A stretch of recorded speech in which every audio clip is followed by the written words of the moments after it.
예, 저희는 그 성탄주일이지만 계속해서 출애굽기를 보고 있고요. 지난주에 보았듯이 지난주를 기억하시면은 이제 모세가 야심차게 이제 바로에게 갔지만 바로에게 완전히 이제 무시를 당하고 말았죠. 그러니까 야훼가 뭔데 내가 왜 야훼 말을 들어야 해가 이 바로의 입장이었습니다. 그리고 이것은 바로 입장에서는 너무나 당연한 리액션이었어요. 왜냐하면 파라오는 그 전까지 그 누구의 명령을 들어본 적이 없는 그 스스로 자체가 본인이 신이었기 때문이죠. 그런데 그런 의미에서 제가 생각했을 때 어쩌면 이 바로는요, 파라오라는 인물은 좀 세월을 앞서 나간 인물로서 그 오늘날 그 현대인 포스트 모던을 대표하는지도 모르겠습니다. 조금 더 설명해 드리자면 한번 보시면은 이 바로는요, 이 신을 안 믿는 자, 곧 무신론자가 아니었죠. 그러니까 왜냐하면 당시 이집트에는 수많은 신들이 있었습니다. 뭐 태양의 신, 뭐 강의 신, 추수의 신 등등요. 그리고 그는 자기 스스로도 신이라고 생각을 했고요. 다시 말해 그가 문제 삼았던 것은 이스라엘의 하나님이 있냐 없냐가 아니었습니다. 그가 그걸로 시비 건 건 아니었어요. 하나님이 있다고 해도 그에게는 그렇게 큰 불만은 없었습니다. 더 나아가서 심지어 그는 그 이스라엘 백성들이 하나님을 섬기는 것 자체도 시비 건 건 아니었습니다. 다만 이제 그가 불만을 갖고 그가 시비를 건 것은 왜 너네 하나님만이 진짜이고 왜 그 하나님이 지금 내 인생에 내가 다스리는 이 구역에 와서 나보고 이래라 저래라 하는 거였습니다. 각자 믿고 싶은 대로 믿자는 거였죠. 요즘 날도 마찬가지 아닌가요? 여러분들도 생각해 보시면은 사람들은요, 저희가 하나님을 믿는 것 같고 시비 걸지는 않습니다. Why do you believe in God이라고 우리랑 argue 하는 사람은 없을 거예요. 뭐 하나님이 있다고 해서 기분 나빠하는 사람도 별로 없죠. 다만 이제 저희가 이제 Jesus Christ, 예수 그리스도만이 유일하신 길이요 진리요 생명이라는 그 주장에 그들은 이제 불만을 갖는 것입니다. 저희 기독교인들은 어떤가요? 저희도 하나님을 믿는 거, 우리가 기도하는 거, 성경을 보고 또 말씀을 듣는 거, 이런 것은 어렵지 않은 것 같아요. 하지만 하나님께서 우리에게 우상이 아닌 나만 섬겨라, 세상이 아닌 나만, exclusively 나만 worship해라고 했을 때, 돈 좋아하지 말아라, 이웃하고 쉐어해라, 평안을 쫓지 마라, 이 말들이 우리를 이제 불편하게 하는 것이죠. 절대적인 어떤 명령보다는 우리가 아직도 추수하고 싶습니다. 그렇게 하나님도 있어도 되고 나는 내 삶을 살아도 된다고요. 왜냐하면 그 바로처럼 우리도 우리 깊은 속 내에서는 우리가 스스로가 신이고 우리 인생의 주인이라 생각하기 때문이죠. 그래서 우리도 파라오 같이 감히 이제 우리는 하나님께 말로는 못하지만 우리의 삶으로 행동으로 이미 말하고 있는지도 모르겠습니다. 하나님이 뭔데? 왜 하나님의 말씀을 내가 들어야 하냐고요. 이제 다시 본문으로 돌아와서 이제 파라오가 이런 질문을 했단 말이에요. 하나님이 뭔데? 라는 그 질문에 이제 하나님은 답하시기로 하십니다. 그리고 그 대답하시는 방법이 이제 우리에게 굉장히 잘 알려지. 한번 눌러주시면 잘 보이시나요? 네, 이 10가지 재앙이죠. 이제 10가지 재앙, 이제 주일학교 때도 보셨을 거고 쭉 나오는데요. 한번 보시면서 제 얘기를 들으시면 될 것 같아요. 근데 이제 이 10가지 재앙을 보시면서 그런 질문을 우리가 해볼 수 있긴 해요. 왜 굳이 10가지 재앙이 필요했을까 하고요. 아니, 결국 파라오가 give in 하고 무너지는 거는 10번째 재앙인데, 그렇다면 하나님이 그냥 처음부터 10번째 재앙, firstborn을 다 죽여서 이 일을 아주 간단히 끝내시지 않으셨을 거라는 것이죠. 물론 제가 이것을 가끔 멘션하기도 했지만, 그리고 이 질문을 답할 수 있는 방법은 굉장히 다이나믹해요. 뭐 신학적으로 여러 가지 배경도 있고 레이어가 있고 뭐 깊게도 설명할 수도 있고요. 하지만 가장 단순하고 명쾌한 답은, 이것에 왜 하나님이 이렇게 하셨냐의 답은, 하나님께서는 이 10가지 재앙을 통해 애국과 바로를 벌하시는 거였다는 것입니다. 그러니까 다시 말해서 파라오가 하나님한테 불순종했죠. 생육하고 번성하라는 그 하나님의 명령을 그가 막은 거예요. 이스라엘이 생육하고 번성하고 있을 때 하나님의 커맨드먼트에 그가 반항을 했고, 또 하나님을 무시하였기 때문에 하나님께서는 이 반항한 바로를 벌하시고 진짜 우주의 신이 누구인지 밝히는 것이었죠. 그렇게 이 다음 장면을 보시면 또 한번 눌러주시면 자, 이것은 이제 파라오랑 하나님이 처음으로 이제 컨플릭이 있는 장면인데요.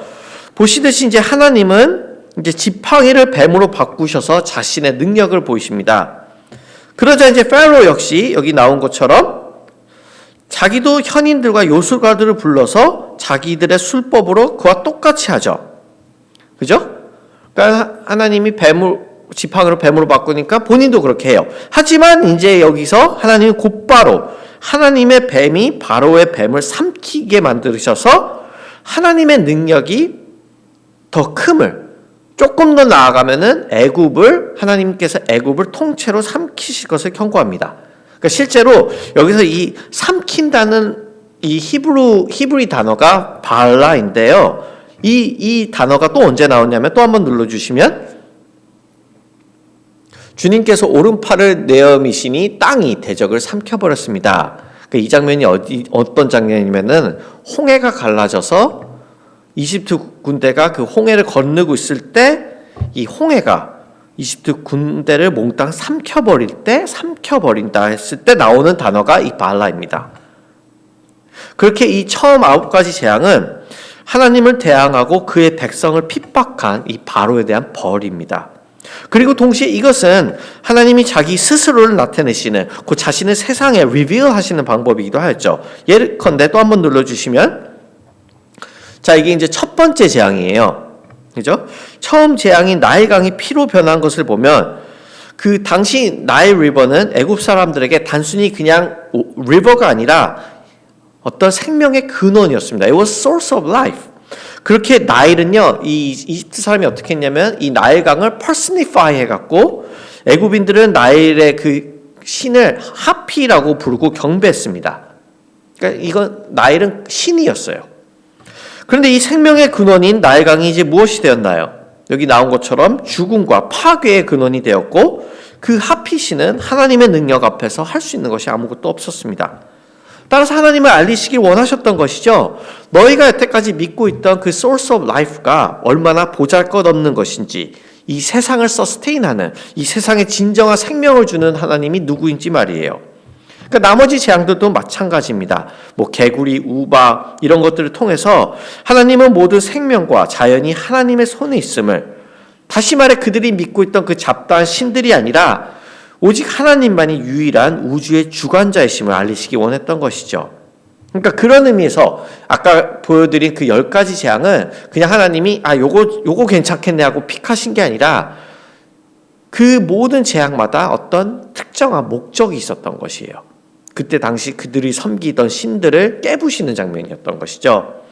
하지만 이제 우리가 알던 그 바로는요, 정신을 차리지 못합니다. 그래서 이제 또 한번 눌러주시면 그날 밤에 내가 이집트 땅을 지나가면서 사람이든지 짐승이든지 이집트 땅에 있는 처음 난 것을 모두 치겠다. 그리고 이집트의 모든 신을 벌하겠다. 나는 주다. 이제 하나님은 10번째 재앙을 선포하시는데 그것이 이제 바로 아까 우진이가 읽어준 대로 firstborn, 장자는 전부 죽인다는 것이죠. 우리에게 잘 알려진 6월절입니다. 그래서 지금부터는 이제 이 10번째 재앙에 제가 좀 집중을 해보려 하는데요. 우선 하나님은 이 10번째 재앙에 대해 이스라엘 백성들에게 또 한번 눌러주시면 쭉 나오죠. 이제 인스트럭션을 주세요. 이제 이렇게 말씀하십니다. 뭐 이렇게 하고 저렇게 하고 이렇게 해야 된다고요. 그럼 이제 우리가 질문을 이제 해볼 수 있는 것이죠. 예를 들어서 왜 이런 일이 있어야 되는지 이제 우리가 질문해 볼 수 있을 것 같아요. 그냥 하나님이 더 무서운 재앙을 내리실 수 있지 않으셨을까 물을 수 있기도 하고요. 더 나아가서 한번 그렇게 생각해 보셔도 될 것 같아요. 왜 양을 죽여서 문에 바르고 이건 대체 왜 하라고 하셨을까라고요. Why did they have to go through all this process? 그죠? 그래서 그런데 생각해 보시면은요, 이렇게 생각해 보셔도 돼요. 처음 9번째 재앙 때 이스라엘 백성들 입장에서 해야 될 것이 그들에게 있었나요? 하나님이 처음 9번째 재앙 때 이스라엘 백성들에게 무언가 하라고 요구하신 게 있었나요? 없었죠. 그들은 그냥 가만히 있어서 그 재앙을 보기만 했으면 됐습니다. 그런데 지금 10번째 재앙에 와서는 그들은 지금 무언가, 즉 양의 피를 문서주에 바르는 행동을 해야 됐습니다. 한번 그렇게 생각해 보신 적 있으신가요? 9번째 재앙 때는 하나님이 요청하신 게 없어요. 근데 왜 10번째 재앙 때는 하나님이 무언가를 하라고 하셨을까요? 이 점에 대해서 신학자 J.A. 모어는 이렇게 설명합니다. 한번 눌러주세요. 주님께서는 이스라엘을 이집트에 두신 이유를 두 가지 목적으로 가지고 계셨으며 해방은 그중 하나일 뿐이었습니다. 주님의 약속은 내가 너희를 이집트 사람들의 멍에서 이끌어내고 와 너희를 내 백성으로 삼겠다는 것이었고 이와 관련하여 두 개의 동사가 사용되었습니다. 그것은 구출하다와 속량하다입니다. 그러니까 제가 예전에도 잠깐 설명해 드린 적이 있지만 하나님이 이스라엘 백성들을 구원하신 이유는 단순히 그들을 탈출시키는 게 아니었다는 것이죠. 그들을 백성으로 만드셔서 자기 백성답게 살라고 하신 게 이유였습니다. 그래서 나중에 이제 출애굽을 한 백성들에게 바로 율법을 주시죠. 너희들은 내가 이제 구원했으니 내 백성대로 살아야 되고 이것이 너희가 따라야 될 가이드라인이라고요. 그리고 그렇기 때문에 그들이 애굽에서 나가기 전에 피를 문에 바름으로써 하나님은 지금 그들에게 그렇다면 무엇을 요구하고 계시는 걸까요? 백성을 만들기 위해서 그들에게 무엇을 요구하고 계세요? 그것을 요구하신 것이 무엇일까요? 바로 믿음이죠. 그러니까 이렇게 생각해 보셔도 좋을 것 같아요. 처음 9개의 재앙 후에 애굽에서 그들의 스테이터스, 그들의 상황이 변했나요? 그렇지 않았죠. 그들은 여전히 노예였고 그들은 여전히 괴롭힘을 당하고 있었습니다. 그러니까 따라서 하나님이 9개의 재앙이 아니라 9번, 10번, 11번, 12번, 20번의 재앙을 내리셔도 만약에 그들이 계속해서 노예 상태로 있었다면은 그 백성들은 하나님이 정말 대단하시긴 하곤 하지만 결국 우리들은 바뀐 게 없네? 우리들은 아직도 슬레이브네? 라고 할 수도 있었던 것이에요. 자, 그런데 9가지 재앙을 이제 우리가 그러니까 우리가 이스라엘 백성이라 생각하고 아직도 노예인데 하나님이 9가지 재앙을 하셨고 바로 이 부분에서 이제 모세가 와서 갑자기 이런 얘기를 합니다. 야, 하나님이 10번째 재앙을 내리실 거야. 근데 이번에는 컨디션이 있어. 양을 죽이고 피를 문에 바르라고 해요. 백성들 입장에서 무슨 생각이 들었을까요?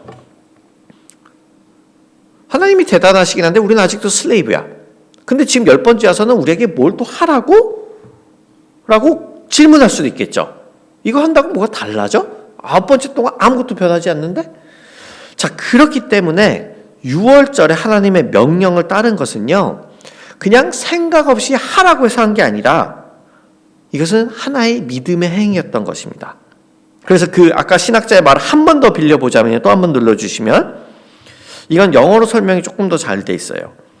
주님의 말씀의 신뢰성이 9가지 행위의 과정을 통해 증명되었으며 그로 인해 생긴 확신은 그 신뢰성에 굳게 서는 것과 주님께서 말씀하신 것을 이루실 능력이 있으시며 그분의 약속이 반드시 지켜질 것임을 믿는 것이었습니다. 그러니까 쉽게 표현하면 9가지 재앙을 보여주신 하나님을 끝까지 이들이 믿는지를 하나님은 보고 싶었던 것이죠. 그렇기에 6월절은요, 백성들이 단순히 이 몸이 탈출하는 것을 뛰어넘어 이제 자신들이 이 하나님을 믿고 이 하나님께 우리의 삶을 헌신할 것을 보여드리는 어떤 믿음의 행위였던 것이에요. 무언가 해야 됐던 거예요. 이제 하나님이 끄집어내니까 Yes, Lord, I am committed to you. 9가지 재앙을 보여주신 그 하나님이 진정한 우주의 신이란 것을 이 백성들 나름 이 테스트를 통과해야 됐던 것이죠. 자, 그렇다면 이제 우리에게 또 하나의 질문이 있는데요. 그렇다면 이 행위가 왜 문에 피를 바르는 것이고 왜 하필 그 피가 양의 피냐는 것이에요. 그러니까 이렇게 만약에 하나님이 이 양의 피가 없었다면은 그 문 뒤에 누가 사는지 정말 모르셨을까요? 그렇지 않았겠죠. 그렇게 이 양의 피는요, 단순히 내가 이스라엘 백성이라는 표시를 뛰어넘어서 또 한번 눌러주시면 이게 이제 영어 구절인데요. 저기 제가 볼드레로 써 있죠. 이 문설주에 발라진 피는요, 하나님으로 하여금 패스 오버하게 만들었습니다. 그래서 이게 영어로는 패스오버이라고 부르는 거예요. 하나님을 건너뛰게 했다라고 하는 건데, 그렇다면 조금 더 구체적으로 얘기하면 무엇을 건너뛰게 한 것일까요? 지금 돌아다니면서 장자를 죽이는데 문에 양의 피가 발라졌으면 건너뛰게 됐어요. 그렇다면 이들은 무엇을 피한 것일까요? 재앙과 심판이죠. 장자가 죽여지는 재앙과 심판을 뛰어넘은 것이에요. 그렇다면 우리가 알 수 있는 것은요, 이 재앙과 심판이 처음부터 누구에게도 적용이 되었다는 것일까요? 다른 말로 하면 이 재앙과 심판 앞에서는 이스라엘 백성과 애굽인 사이에는 아무런 차이가 없었다는 것이에요.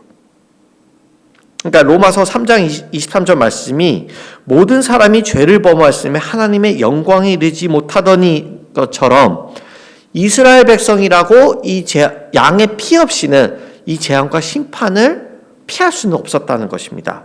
그러니까 따라서 단순히 애굽인들만 구원은 필요했던 것이 아니었어요.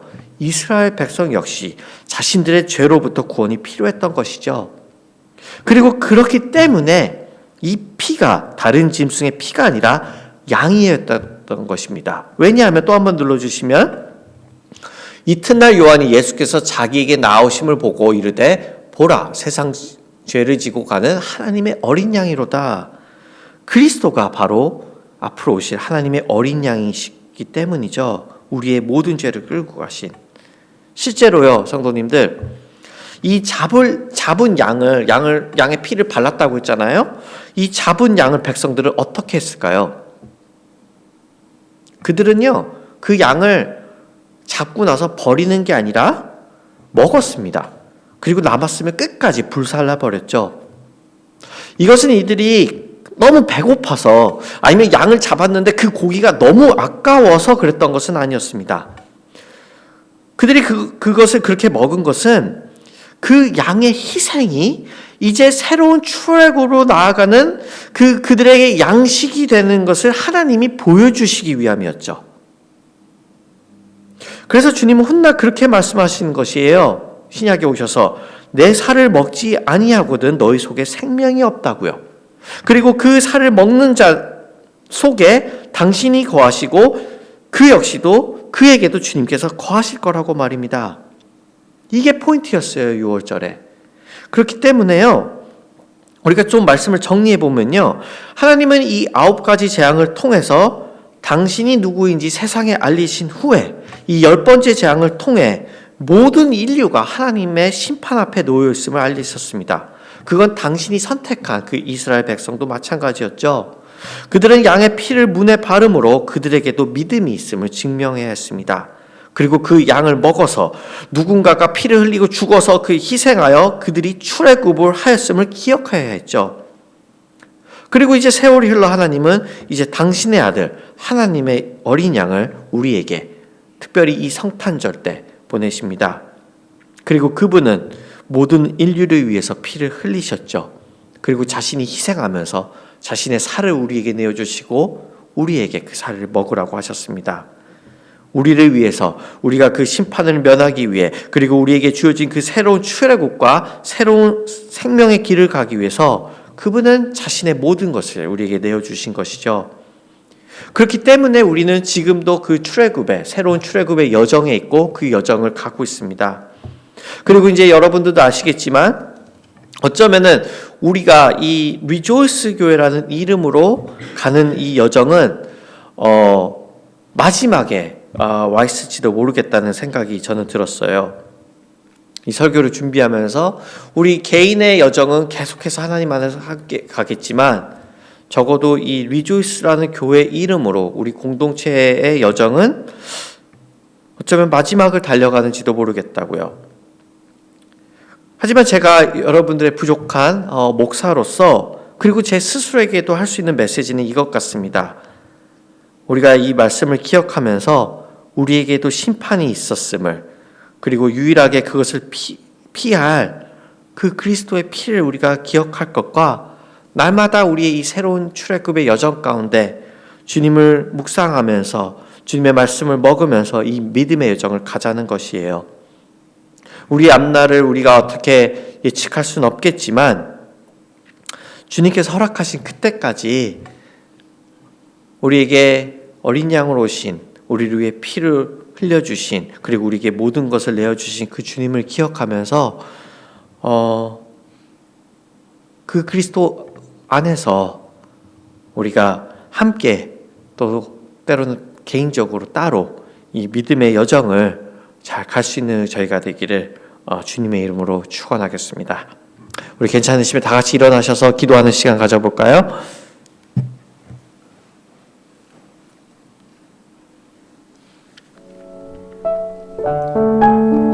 예, 우리 이 시간 함께 나눈 말씀을 묵상하면서 기도했으면 좋겠습니다.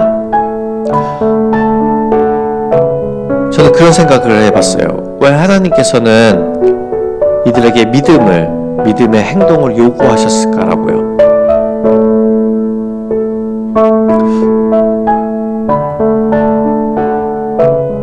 그러면서 그런 생각도 들었습니다. 오늘날 하나님은 우리에게 어떤 믿음의 행동을 우리에게 요구하실까 하고요. 물론 우리는 은혜로 구원을 받습니다. 하지만 그렇다고 해서 우리가 아무것도 하지 않아야 되는 것은 아닌 것 같아요. 그 출애굽의 여정을 떠나기 전에 그 백성들은 어쩌면 그들이 이해할 수 없는 이 행동을 함으로써 자신들의 믿음을 하나님 앞에 보여드려야 했습니다. 우리가 가는 이 출애굽의 여정도 마찬가지일 것 같아요. 우리가 하나님을 믿는다는 것, 우리가 하나님을 의지한다는 것, 우리의 삶을 하나님께 헌신한다는 것을 우리가 보여드리면서, 그리고 그것이 다른 것이 아니라 바로 하나님께서 보내신 그 어린 양 예수를 우리가 붙잡음으로써 그분을 우리의 구세주로 믿으면서 이 믿음의 여정을 우리가 갈 수 있게 해달라고 이 시간 우리 함께 기도하도록 하겠습니다.